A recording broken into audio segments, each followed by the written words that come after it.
What do you want to hold on to forever? What do I want to hold on to forever? So for me, I'm a Christian, so I have a biblical worldview on everything. And so for me, like the word of God is huge in my life. So the truth that's found in God's word, scripture, and my relationship with the Lord would be my answer on that one. Thank you. When would you have wanted a second chance? Ooh, that's a good one. A second chance. I think if I could go back to my high school days, I would have been braver to try out for more things. Found in my adult years that I actually love theater and things, and we didn't have a lot of opportunity for that when I was in high school, just because I'm a small town girl. I graduated with like 85 people. And so I had a lot of lack of opportunity in that way, but I think that if I would have known that I could have reached out maybe to some other areas, a little further out from my own community and taken some opportunities and chances in things that I now know that I love, like theater and acting and things like that. I think that I would go back and I would do that. And do you do any theater and acting now? So we actually have a local theater here in my hometown, and I went in one day randomly because I do stand-up comedy. And so I was like, oh, this was probably like 3 years ago. I went in to talk to her about possibly hosting me for a stand-up comedy thing. And then through that, she was like, I'm looking for two parts to be filled in a local theater show that she was getting ready to put on a few months out from then.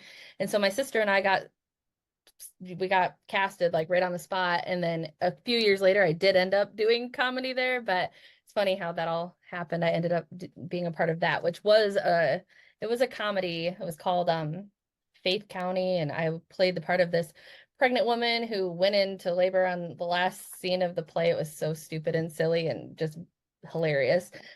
And my sister was the one that was getting married in the play and everything. So it was fun for us to get to have that experience together that we did not I didn't even know like what they did up there. I just went in thinking, "Oh, there's a local theater. I should like check it out and see what they're all about." And then ended up in one of the plays. So it was really fun. Awesome. And what does it feel like to like know that you missed it out early, but you've done it now? I think it feels I'm thankful that you know God makes up for that lost time in a lot of ways. And so, like for me, I don't feel like I've lost any time. I don't like live with regret or anything like that.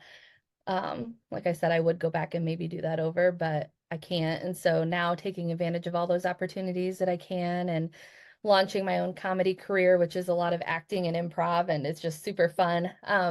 I launched that about a year and a half ago, and so a lot of doors have been opening up for that. Last week I was just down in Amish territory, and so it was a lot of Amish and Mennonite ladies and got to do comedy down there, and that was really fun. And so yeah, I don't have any regrets, but I definitely am excited for the doors that are opening in my life now. And it's just cool. That is very cool. What challenges inspired your resilience? What challenges inspired moments of creativity? Mm. Oh, what challenges? I think again, I'm going to go back to the whole like being from a small town. It's funny because I actually have a friend who's from Brooklyn, and she has told me that she has felt like being in such a big city, it's hard to find opportunities. And I'm like, it's funny because I'm from a small town, and it's almost like that same feel of like there's no opportunities, or you feel like, whatever. And I remember going to the post office because I'm a published author as well. And I remember mailing out a few of my books a few years ago. And one of the guys from the post office was like, don't you think it's just crazy that like you're from here and you're like mailing out books? I'm like, why? Why not me? Like, why not? And so that's like a huge part of what I love talking to people about, especially from around here. There's a lot of small town mentality of like nothing good happens here. Like you're never going to become anything. You're just going to always live in this small town and like whatever. And it's hard to see outside of the small town bubble.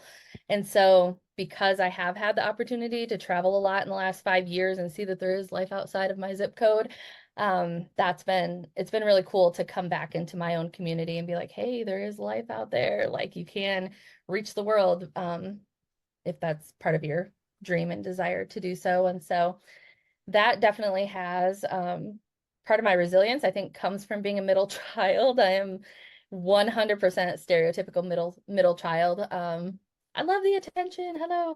And so that's grew up with four sisters, and Oh, so so that's fun. That definitely has built some resilience inside of me. Can you re-ask the question again in case I might have something else to add to that?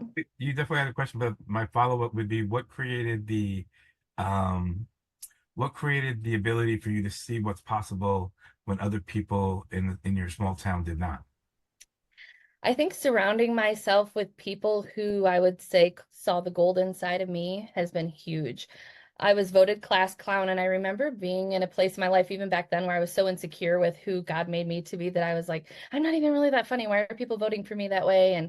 And there were a lot of times where I was just always a funny girl from literally from like elementary school, always a funny girl, but never saw that in myself, which sounds so crazy to even say. And so then I had some mentors and some friends in my life that are like, why aren't you doing like stand-up comedy? Like you're funny. And so those areas that I saw as insecurities in myself and other people saw the gold in it, it helped me to have the confidence to start stepping out into it. And so I did. I started scheduling my a comedy night uptown, and I'm like, I'm just gonna do this. I made the graphics, I made the posters, I posted that I'm selling tickets and whatever. And my mom leans more on the pessimistic side of life. And so she was like, well, what if you that would probably also be an area that has been hard to break away from too, is just how do I want to say it? The limited mindset that I come from in my family. And so I remember my mom telling me, like, what are you going to do if you like post this and everything and like you don't sell any tickets? And I said, well, and I had a decision in that moment, like, am I going to give into that mindset of like failure? Or I just looked at her and I said, I'm going to sell out and have to add a second night. And I did. I sold out 2 nights in a row, and I'm coming up on like, and that was like 50 or 60 seats, but still it was a sold out show. So, That's awesome. 50, getting people to come out, 50 people to come out is an extraordinary deal. yes, it was awesome. And so just have breaking free from those limited mindsets of like, just I just have the mindset that nothing is impossible, and if it's a dream and desire in my heart, that it can actually happen. And so that's what one of my mentors had said to me. She's like, you just think of something and you do it. Like you don't let fear stop you. You don't let just a limited mindset get in the way of what you So it could just do. came naturally for you, or did it come from influence? I mean, it sounds like some of it was people who saw something in you, and was clearly it's not from your mom. Not at all. Not at all. She's just like sometimes I think she's like, you're my crazy child. Like, yeah.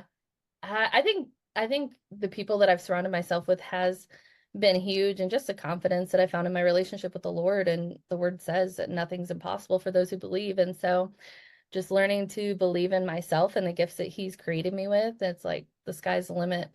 Actually, the sky isn't the limit, it's beyond that. So yeah. That's great. Thank you. Yeah.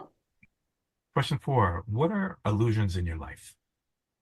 Illusions. Hmm. I think what I've been learning in this season is like the illusion that like I've arrived. And so like for me, I've had a lot of what I would call success in my own life and ministry and things. And I think it's easy to get to the point where you're like, this is as good as it's ever going to get and whatever. And so like realizing like, nope, nope, there's always more. There's always growth. There's always new opportunities, new doors that can open. And so for me, I guess illusion would be that this is as good as it's going to get. And I remember even having that thought 3 or 4 years ago because I was just in a really cool, I was working with a really cool ministry, and I'm like, this is awesome. And it's like, it's gonna even get better. Like there's even more out there, more opportunities, more people to meet because I'm an extrovert with a capital E. So people, I love people, places to see and visit. And yeah, so that's my answer for that one. Awesome. Question five, what have you reassessed in your life, and what did you decide to do differently? What have I reassessed in my life and decided to do differently? Well, I actually went to college for accounting. I had like a full ride scholarship to college. And so I was like, well, obviously, I don't want to waste that. I'm a first gen college graduate in my family, college graduate. And so had that opportunity, and I was like, I want to do this. And so I didn't know at that time what I wanted to do. This might be one of those, if I could go back and have a redo, I would go back to college and be a broadcast. I would do broadcast journalism for Oh, sure. wow. Would love that. But at the time I didn't know that I loved that, and so didn't know that about myself. And so I started going to school for nursing for maybe a couple semesters and absolutely hated it. and decided, I'm going to go back for accounting simply because I'm good at math and I excelled in accounting. And so I did that for a while. And then I reached a point probably in like 2019, where I just remember sitting behind the computer at work and I'm like, I will die a slow death if this is my life. Like I just felt like I have too much inside of me to be stuck behind a computer all day, every day. And so that was definitely a moment of reassessing and like, what do I really want to do? Because I was very good at what I did and it was a very lucrative career. But then I'm like, I don't want to do this the rest of my life. And so for me, that was definitely a season of my own life of reassessing and like deciding like, do I want to continue doing something that I really don't love? Or do I want to step out and start doing something different? And so I stepped out and started doing something different. Question 6. What deflates you and what gives you hope? What deflates me? Well, what deflates me? Probably hearing people with a negative mindset. Like, I don't know if it deflates me or just frustrates me because I just want people to just live in the fullness of what God has for them. And so that deflates me at times. And I want to be like, no, like there's more to life than that and living in defeat and things like that. And so I think it doesn't, it's not a negative reflection of the people. It's just like the mindset that gets me where I'm like, oh, if you would just change your mindset on that, like there's so much more to life. And then what gives me hope? The word of God, people that my friends being around, um, friends that just have ambition and goals and things that they want to do. And even the start of this conversation talking to you, I'm like, he's like awesome. He's like, you're just doing it instead of just talking about it. And so I guess that's probably one of my biggest frustrations is when people just talk and there's no action behind what they're doing.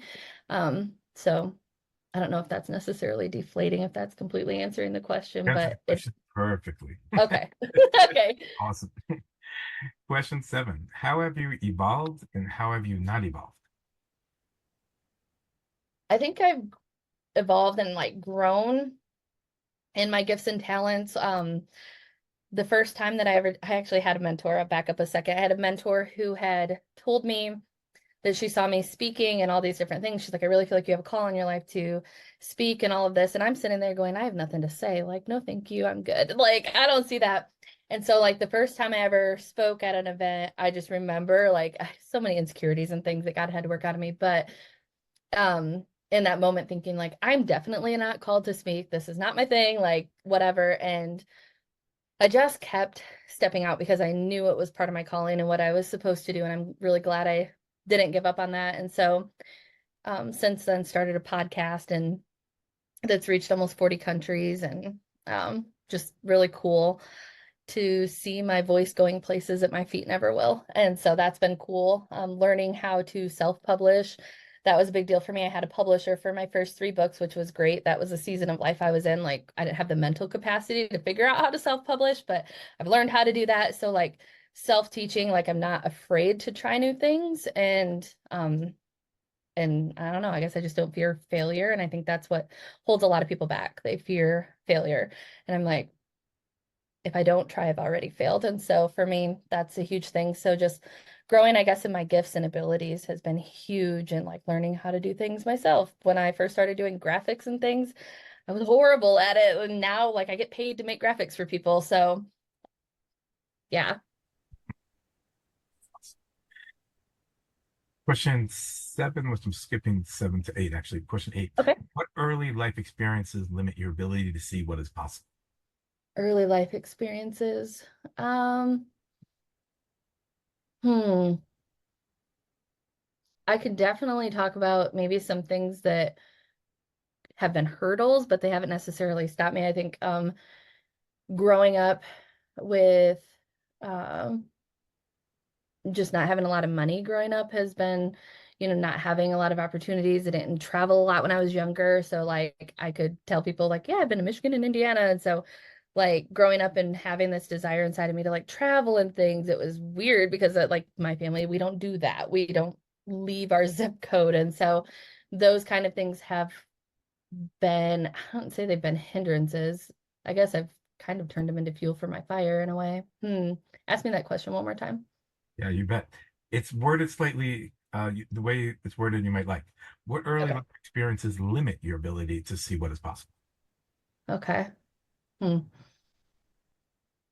Yeah, I think just the limited experiences that I had growing up, I wasn't exposed to a lot of things. And so like a lot of things I didn't experience until I was an adult and I got out on my own and started venturing into the world and doing things. And so I tell my friends that have kids and they take them and do things, like have experiences, take them to musicals or just different things. I'm like, thank you for giving your kids the opportunities that I didn't have growing up. But I'm thankful that I have now. So I don't even know if that answered your question, but I just think in It does. general, It just the does. limited experiences that I had in Yeah, it general. sounds like you had limited experiences, and then you're now making the best of it. Yeah. So it's kind of like it's not didn't limit you permanently, but at the beginning it just slowed things down a bit. Yes. Yes. I hear you. Okay. Question 9. When do you seek certainty and how do you handle uncertainty? When do I seek certainty? Hmm.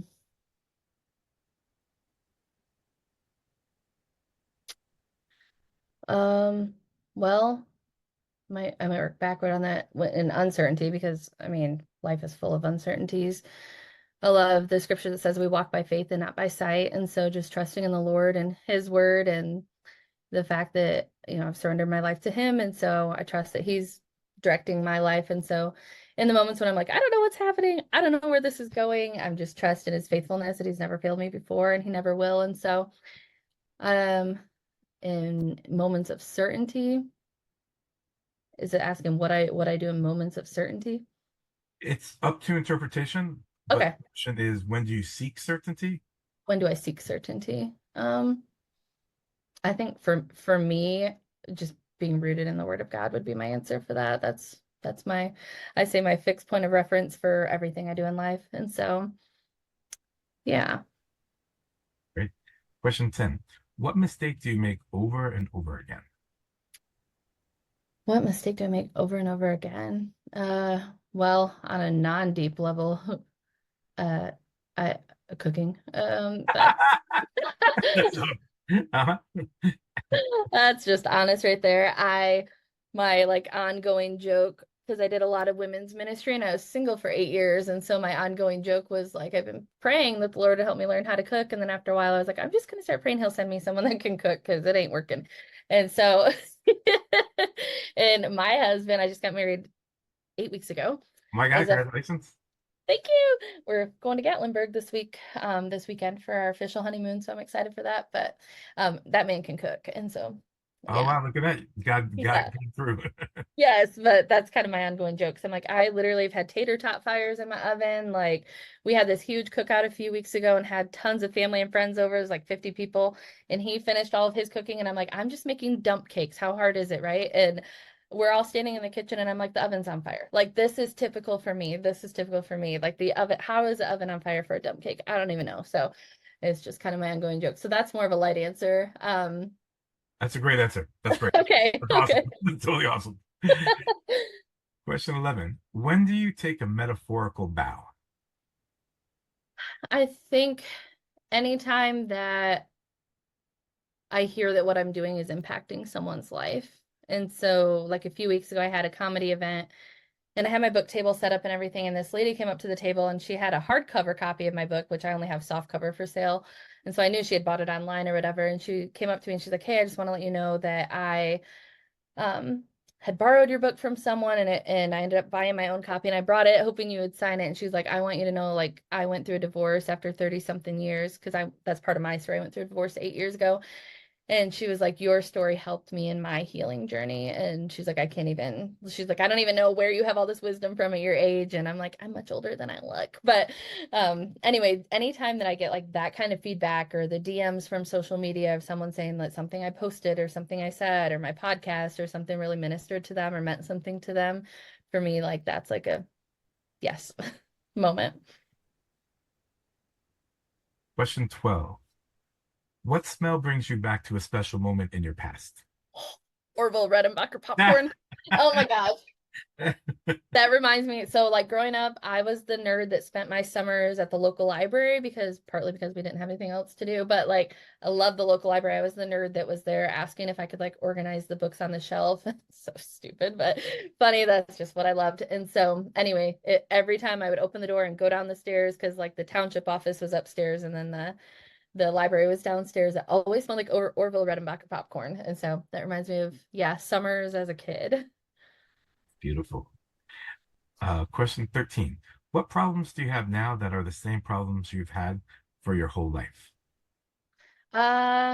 Weight control. I've always been the chunky girl, so yeah, it's definitely an area of struggle and an area that I probably should get better in, but I just really love sugar. I understand. Question 14. When have you encountered revisionist history? Revisionist history?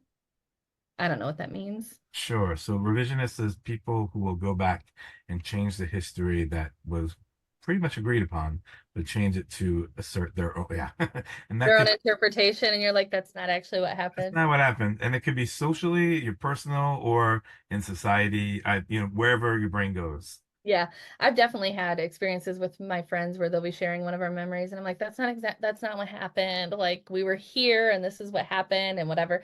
I do have one friend that I'm probably more of the revisionist than her because she like remembers everything in detail, the date, the time, where we were, and I'll like tell a story and she'll have to fill in the gaps. But yeah, I have a couple of friends like that I'm like, that's not exactly what happened, but okay. I can't think of a specific instance, but I know I've definitely had them many times. I hear you. Question 15. What story do you want to be remembered by?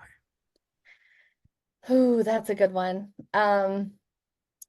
There's a song by Stephanie Gretzinger, and it's called No One Ever Cared for Me Like Jesus. And in a line of that song, it says, let my children tell their children, let this be their memory, that all my treasure was in heaven and you were everything to me.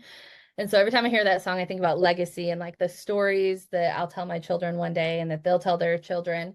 And I often think about that in my own life and the decisions I'm making now. Like, I want to have stories to tell my children someday, and those stories are the life I'm living now. And so, I just want to be remembered as a girl who took risks and didn't let fear stop her and did everything that she was created for. Question 16. When did you start needing outside input to validate your inner experience? Probably my whole life. Um, See, I remember like kind of going back to the whole like gift of humor and everything that I have.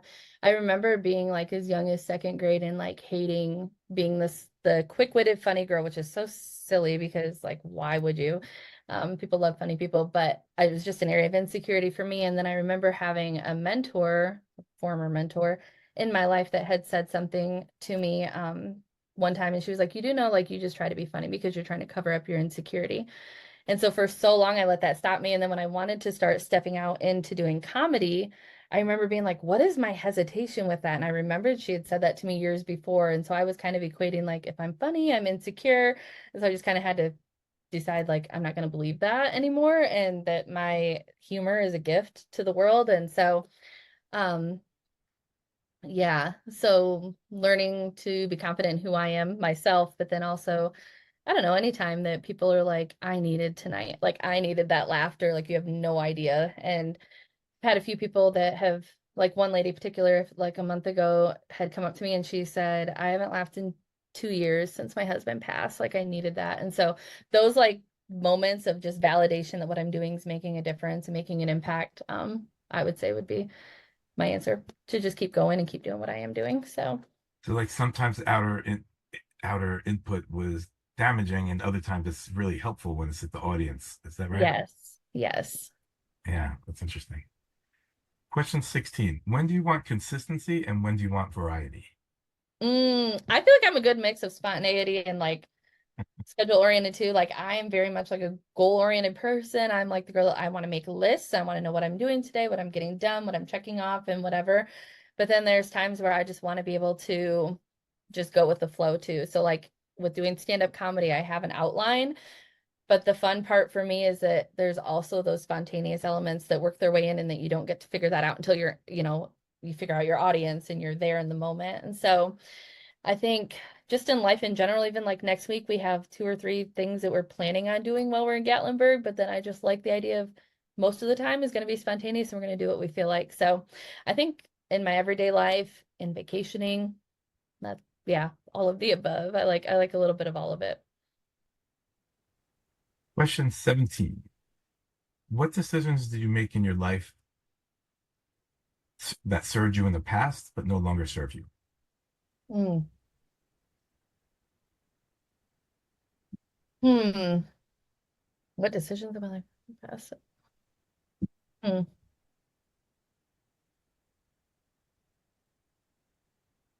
I'm having a hard time thinking of anything on that one.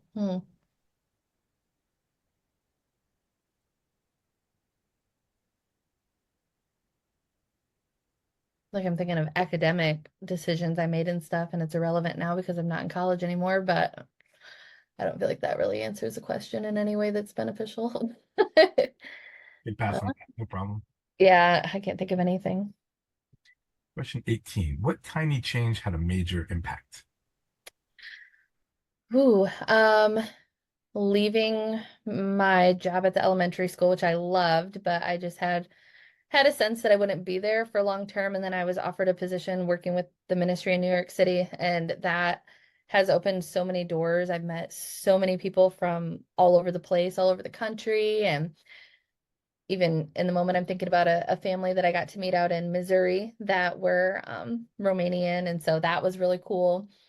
So that decision to step out and start working for them opened so many doors and opportunities that I just, it's exciting. That's I'm great. gonna grab my I'm gonna grab my charger real quick. My computer's saying, "Hey, plug me in."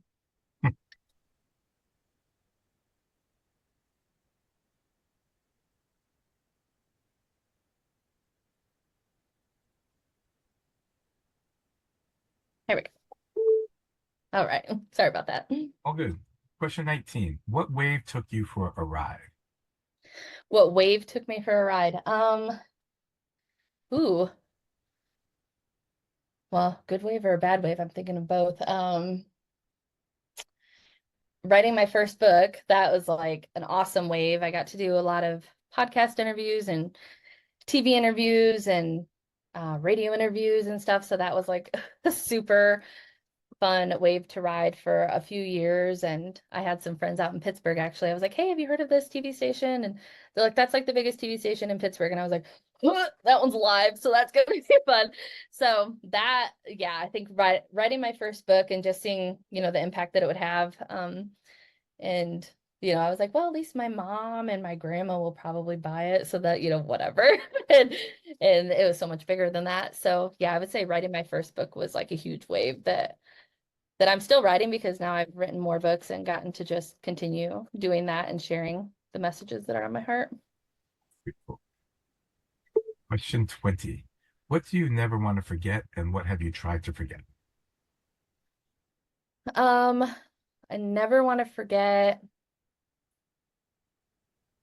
to take risks and to do things that scare me. Actually, when I was at church on Sunday, the guy that was speaking, it was like a college graduation for Bible college, and he said, if your dreams aren't scaring you, they're not big enough. And I was like, that's so good. So I never want to forget to dream big and to take risks. It sounds cliche, but that's what I want to do. And then what was the second part? And what What would I want to forget? tried to forget? Yeah. What are you trying to Um, forget? um, this one's kind of a mixed answer way of answering this, but I think forgetting what it's like to be broken and in pain. I know for a long time I was like, I'm good if people don't know the fullness of what I've walked through and just being this happy, joyful girl that everyone sees on social media. But I've also found the value and vulnerability and letting people know that I understand because I have been in those places. And so it's like, I don't want to like feel that pain anymore, but I also don't want to forget what I went through because it helps other people, if that makes sense. Makes a lot of sense. Yeah. Question 22. When has your inner experience eluded your understanding? My inner experience eluded my understanding. Yeah. Okay. I think I've definitely had moments where just my own thoughts and insecurities have caused me to maybe see a scenario or a situation or a conversation through a lens that wasn't accurate. And so learning to communicate, like, is this really what you mean by this? Or is my understanding correct on that? Like, I can't think of a specific instance, but I know, especially when I was going through my divorce and everything, because I was filtering everything through a lens of brokenness and pain, that it was very easy for me to get offended quickly or, whatever, and just have walls up toward people. And so I think, yeah, learning as I've walked through my own healing journey that just to be unoffendable, and that's kind of become my motto, especially in America where everyone's offended about everything, just to stay unoffendable. And I had a friend, actually, a young lady, reach out to me, and she's like, I just want you to know that I was at work the other day and I was getting really upset about something. And I was like, I'm just going to be like, Janice, I'm just going to stay unoffendable. And so I was like, good job, girl. So, That's the name um, of your book? nope, it's just something I've said. Awesome title. It should be. Oh my Yes. gosh, you can write it. Stay unoffendable. We Yeah. need it Wow. for real. World definitely needs that. Yes. When has history repeated itself in your life? Mm. History repeated itself. That's such a good. I love these questions. Thank you. Um, history repeated itself. Hmm. Well, my mind immediately goes to my niece. So my oldest sister was pretty young when she had her, and so um, she was just raised in our home, and just watching her grow up and just a connectedness that I've had with her throughout her life. She's 21 or 22 now, which is crazy, but just seeing in different seasons of my life just the closeness with her, and just I don't know if even what I'm saying makes sense, but just the closeness with her, it's just been really cool. I just released a journal on Amazon and I dedicated it to her. And so I was like, hey, I want you to come over because I want you to, like, I have something to show you. And I showed her that, and she was just crying on the couch, and I don't know, just having that continual connectedness with her. Hearing is like the history of your life, and then you got to see, because she's younger, you got to see Yes. her growing up, and you saw a lot of your own history repeated in her life, and it actually Yes. was this And the impact. opportunity to connect. Is that correct? Yes, yes. Yeah, it's beautiful. Yeah. Question 24. What are the footprints that show you what life was like during the years you don't remember? Say that one more time. What are the footprints that show you what life was like during the years you don't remember? So the years of my own life that I don't remember, or Everything's subject to interpretation. okay. I will I was like, say in like my family history before I was born, like, but I guess that wouldn't make sense. So, whatever you want to go, wherever your mind goes. okay. Um, I am totally maybe going on a tangent here, but this is where my brain's going in this question, so I'm just gonna go with it. But one of my favorite things is I only have one living grandpa left, but growing up I had great grandparents on both sides. I had my grandparents on both sides, and so I've always been a very inquisitive child and like asking questions. And I was just at my grandpa's house a few months ago and asking him a ton of questions because I'm like, he's 80, and so I just want to know everything while I can.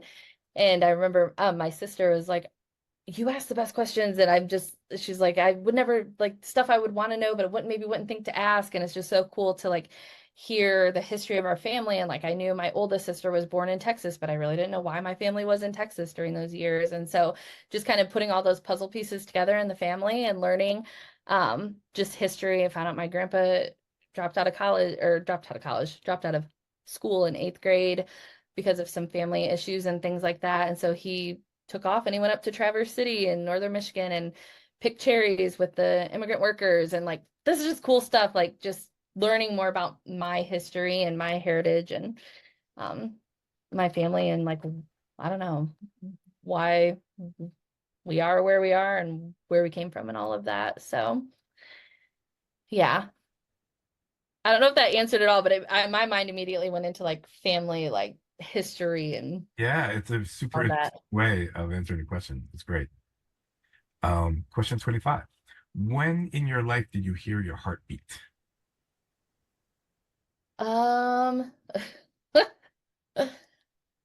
We had a really windy night one night, and the shutter outside my bedroom snapped, and I thought someone was breaking in the back the back of my back door. And so, yeah, I definitely felt my heartbeat that night. I think I could feel my heartbeat out of my ears, and so I was scared out of my mind because I lived alone at the time, and so that was kind of freaky. My mind immediately went to that memory.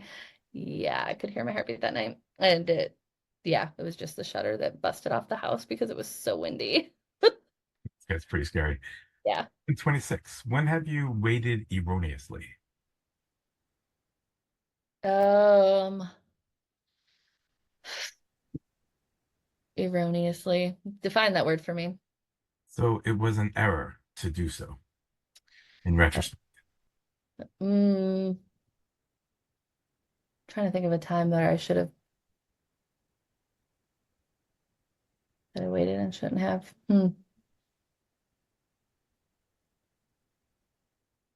Maybe like I had said, I the first time I'd ever done any public speaking and I hated it and was determined I'm never doing this again. There was a quite a gap of time in between before I started speaking again, and I don't know that that was necessary. But I definitely needed a kick in the pants from my friends that are like, no, you need to. You have valuable things to say. And so needed that kick in the pants, I guess, from them to push me into doing it again. But yeah, so I would say that gap of time, maybe the several months that went between speaking and feeling like I'm never doing this again, and then actually doing it again. Uh, 27. When are you on emotional alert? When am I on emotional alert? Yeah. Probably when I'm on my period. Can we be blunt? Emotional roller coaster. Oh my gosh. My husband will be like, "Why are you crying?" I'm like, "I don't know." Yeah. Question 29. What sound awakens your soul? What thoughts jolt you to action? Mm, Acoustic guitar. Ah, Um, I love acoustic guitar. My husband plays and he has an electric guitar, and someone just gifted him an acoustic guitar, and I'm like, there's nothing like that.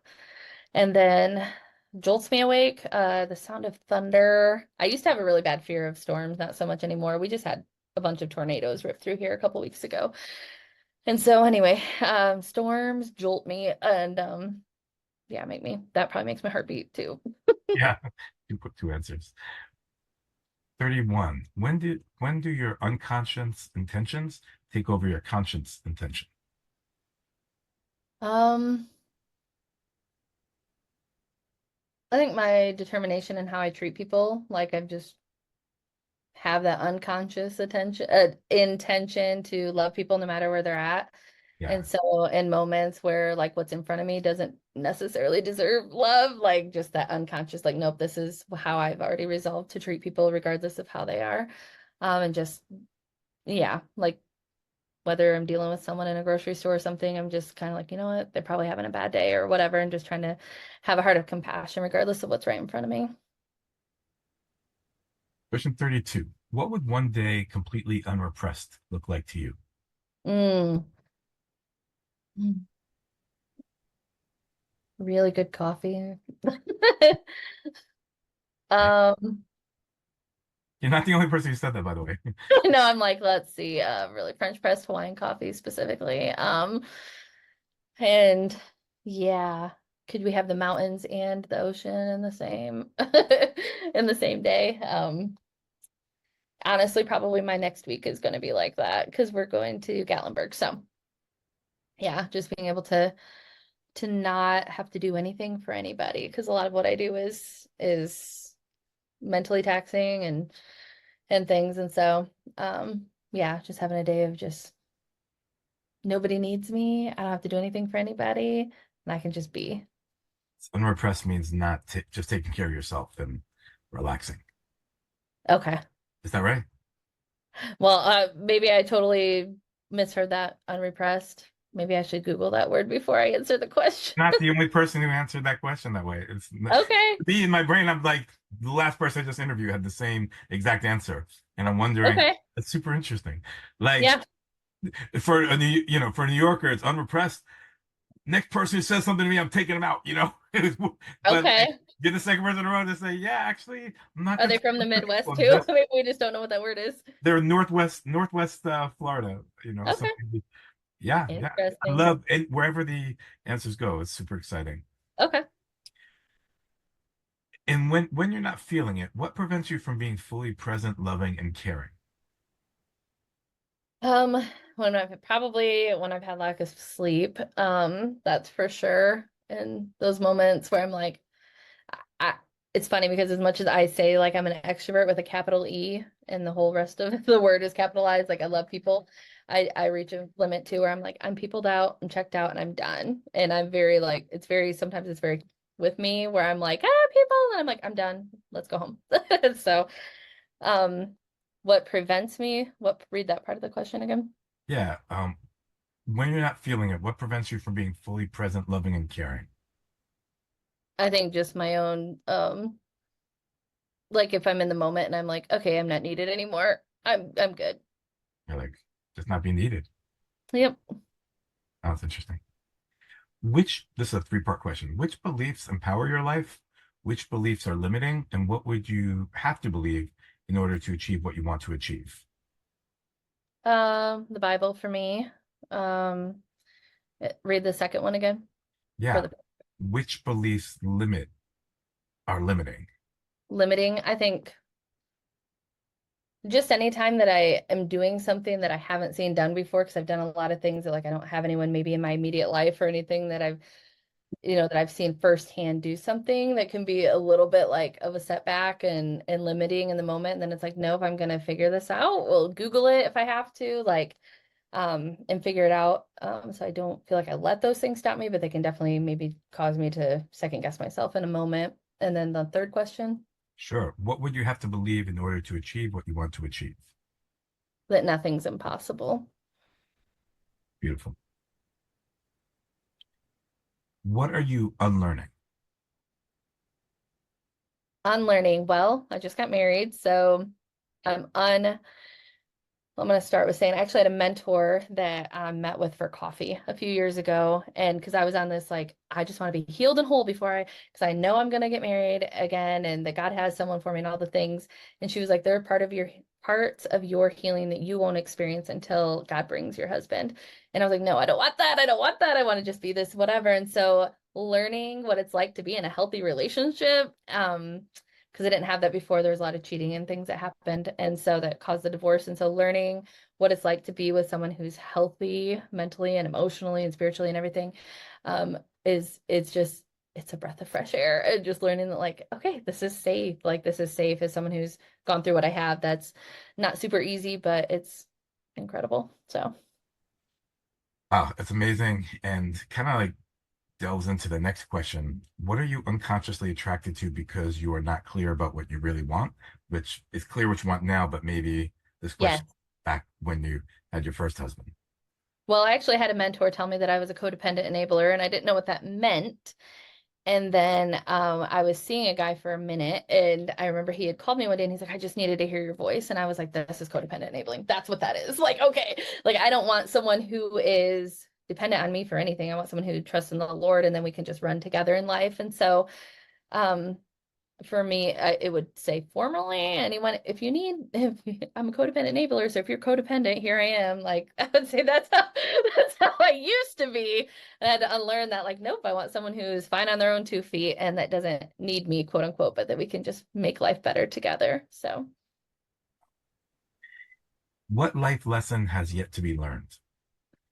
how to be a mom, because I'm not a mom yet. So, yeah, I'll be learning that. And I've told a lot of my friends who I admire as mothers that I will be hitting you up when that time comes for me. So, What community wants you to shine? oh my gosh, my inner circle. I have the best friends in the world. And I don't really feel like I had like super great friends until maybe like 5 or 6 years ago. And then when I started having friendships that were just rich and thriving, and I just really knew that they had the best in mind for me and whatever that was life-giving, then I was like, I don't think I really knew what really good friendships were before this. And so like my inner circle, I would say, are awesome. What growth is on the other side of your pain? Oh, you've got some good questions. How long did it take you to come up with these? These are so good. Uh, One would argue my whole life. yeah, that's so good. So good. I hope you make this into like a card game or something too. That'd be awesome. That's Anyway. exactly what's coming out. Really? Yeah, Okay. in about a week to 2 weeks, it'll be ready. Oh, you have to send I'll me the send link. you. I want You're that. gonna get. Please send me your address. I'll send you a copy. Oh Um, my gosh. um, This is so good. I'm like, this would be so good for conversations in the car. And I'm literally, my brain's going, yeah, 100 ways. Cause yeah, I have that mindset too. Anyway, you have to read that one more time. yeah. What growth is on the other side of your pain?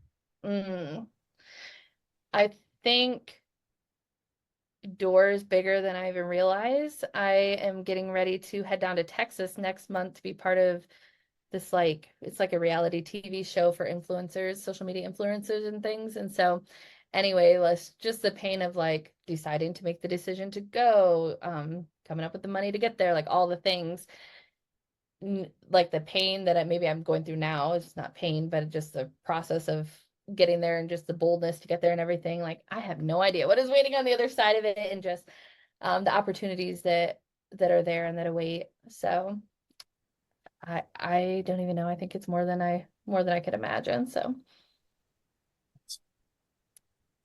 How can love be a verb? love is a verb. I have a friend named Joe Jarvis, and he has a song called "Love is a Verb." And Wow. I toured with him. He does music, and I do comedy, so I love that.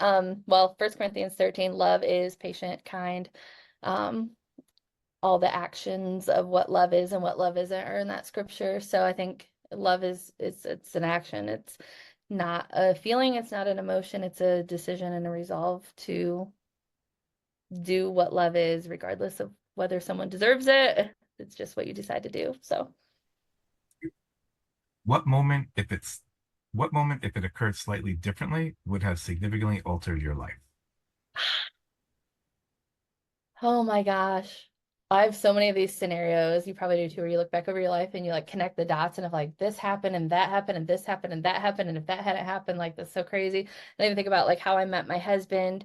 I had thought, I'm gonna do some like coffee shop gigs. And so I had reached out to a coffee shop that's like an hour and a half from me. And they're like, yep, they had my friend come and do music. I went and did speaking that morning and brought my books and everything, and it was awesome. And I ended up meeting my now best friend, Haley, who was on the worship team with my now husband. And so she connected us. And I'm like, what if they wouldn't have, had us come that day? Or what if I wouldn't have thought to connect with them? There's a million coffee shops in Michigan. And that one opened the door, that door was open for us to go to. And that led me to my now husband. So, yeah. That's great. What have you lost perspective about? Lost perspective about I feel like the last probably 3 months I've lost perspective on a lot of things because I've been learning to be a wife and getting in a new relationship, not in a bad way, but it's just my focus has shifted and changed quite a bit um in life because of the new season of life I'm in. I've definitely lost perspective on having to take care of the lawn because that's not my job anymore, which is great. Um, I think a lot losing perspective. I don't know if this is going to answer it exactly, but just not having full responsibility anymore has been nice to have a shared load in life. So perspective of the pressures of life and what I have to take care of is now not solely mine, which is wonderful. What adaptations helped you survive? Mm. Um, hmm. What adaptations helped me survive? I'm thinking about like 2020 and how everything in life was different in that year and just feeling like a call to people to pray for people and minister to people and different things. And so a memory just came up in my mind about that. I was like, I really want to go out and pray for people, but I can't do that because we have to social distance and you can't, approach people and whatever. Everyone's being really weird and stuff about that. And so I went to Walmart and I set up a little lawn chair in the parking lot with a little sign that said need prayer. And I'm like, that if they want to come to me, they can, and if they don't, I'm not pressuring, whatever. And so we got to pray with a lot of people, and which was really cool. And so learning to adapt, like, okay, I can't maybe go out and ask people directly if I could pray for them, but I can kind of adapt to what we're allowed to do in our culture right now. And it was a really cool experience. So What are you looking for in the wrong place? looking for in the wrong place. Ooh, I think anytime we look for validation in people and not just in the Lord and who He's created us to be. So learning to like be confident in who I am regardless of the feedback. Which obviously it's nice when there is feedback, but knowing like this is what I'm called to, whether I get the good feedback or not, that's just cherry on top of the ice cream if it happens. So um just learning for me, learning to not find validation in people. What was always there, but you could only see now? Hmm. Um,